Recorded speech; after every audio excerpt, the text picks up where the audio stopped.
ப்ராக்டிஸ்னால் ரொம்ப நல்லா பவுலிங் போடுறேன். ஆனால் மேட்ச்சில் வந்துட்டு என்னன்னு தெரியல, ஒரு வகையான ஒரு பதட்டம். அதனால என்னோடய பர்ஃபார்மன்ஸ் ரொம்ப ட்ராப் ஆகுது. இந்த பிரச்சனை உங்களுக்கு இருக்கா? அப்போ கண்டிப்பாக இந்த வீடியோ உங்களுக்கு தான். மறக்காமல் சேவ் பண்ணிவிட்டு ஃபாலோ பண்ணிக்கோங்க. இதை எப்படி நம்ம சரி பண்ணலாம் அப்படின்னா, ப்ராக்டிஸை வந்துட்டு ரொம்ப ஜாஸ்தி நேரம் பண்ணணும் அப்படின்னு சொல்லிட்டு தப்பாக பண்ணுறதுல பாயிண்ட்டே கிடையாது. அதுக்கு பதிலாக 10 to 15 மினிட்ஸ் இல்லை 20 மினிட்ஸ் நீங்கள் பண்ணால் கூட ஒரு பிளான் பண்ணி அது யூஸ்ஃபுல்லாக குவாலிட்டியாக பண்ணால் மட்டும்தான் அது யூஸ்ஃபுல். ஸோ ஃபார் எக்ஸாம்பிள் என்ன பண்ணலாம் அப்படின்னா, ஒரு 5 ஹவர்ஸ் பிளான் பண்ணலாமே. ஒரு பேட்ஸ்மேன் இருக்க போகிறான், நெட்டில் ஆட போகிறான். அவனுக்கு வந்து ஒரு ஃபீல்டு எல்லாத்துக்குமே தெரியும், ஃபீல்ட் செட் எப்படி வைக்கணும்னு.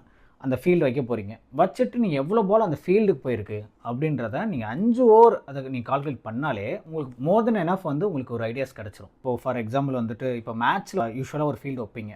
பவர் பிளேயில் 2 பேர் வெளியே இருப்பீங்க. நான் பவர் பிளேயில் இப்போ லீக் சிஸ்டம்னா 5 பேர் உள்ளே இருக்கணும். நார்மல் டோர்னமெண்ட்ஸ் ஆடுறோன்னா 4 பேர் உள்ளே இருக்கணும்.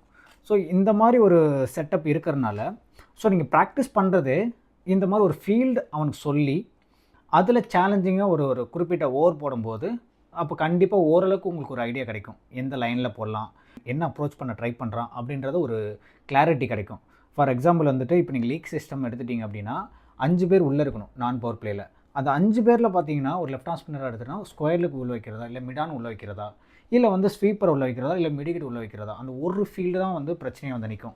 ஸோ அந்த ஃபீல்டை நம்ம வைக்கிறதுக்கு நம்ம ப்ராக்டிஸ்லேயே வந்து அந்த ஒரு ஸ்கொயரில் உள்ள வைக்கிறோம். அப்போனா வந்து நம்ம எந்த லைனில் போட்டால் கரெக்டாக இருக்கும் அப்படின்றத நம்ம ப்ராக்டிஸ் அப்போ நம்ம போடும்போது அவன் அந்த ஃபீல்டு இல்லைன்னு சொல்லும்போது அவன் வந்து ஒரு மைண்ட் செட்டில் சரி ஓகே அங்கே ரன் எடுக்கலாமா அப்படின்ற மாதிரி அவன் ட்ரை பண்ணாலோ அதில் வந்து உங்களுக்கு எவ்வளோ பாசிட்டிவான விஷயம் வருது, எவ்வளோ வந்து ஓகே எந்த லைனில் போட்டு அவனால் ஈஸியாக அடிக்க முடியுது அப்படின்ற விஷயத்த நீங்கள் நோட் பண்ணணும். ஸோ இதெல்லாத்தையும் நீங்கள் வந்து அனலைஸ் பண்ணும்போது ஆட்டோமேட்டிக்காக உங்களுக்கு ஒரு ஐடியாஸ் கிடைக்கும். உங்களுக்கு சேலஞ்ச் பண்ணி அந்த இடத்துல நீங்கள் வின் பண்ணிங்கன்னா உங்களுக்கு ஒரு ஐடியாஸ் வந்து மேட்ச்லேயும் கிடைக்க வாய்ப்பு இருக்கு இல்லையா. இந்த கட்ஸு, இந்த கான்ஃபிடென்ஸ் எல்லாமே பார்த்தீங்கன்னா நம்ம ப்ராக்டிஸில் எவ்வளோ ப்ராப்பராக பண்ணியிருக்கோமோ அதுதான் அங்கே மேட்ச்சில் வந்து உங்களுக்கு ஹெல்ப் பண்ணும்.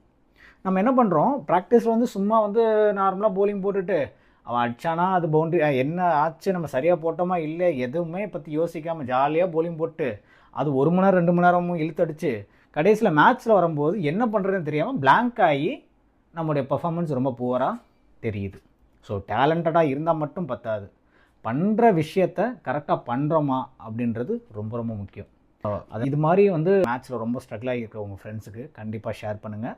அட் த சேம் டைம் ரொம்ப யூஸ்ஃபுல்லாக இருந்தால் தேங்க்ஸ்னு ஒரு கமெண்ட் பண்ணுங்கள். தேங்க்யூ.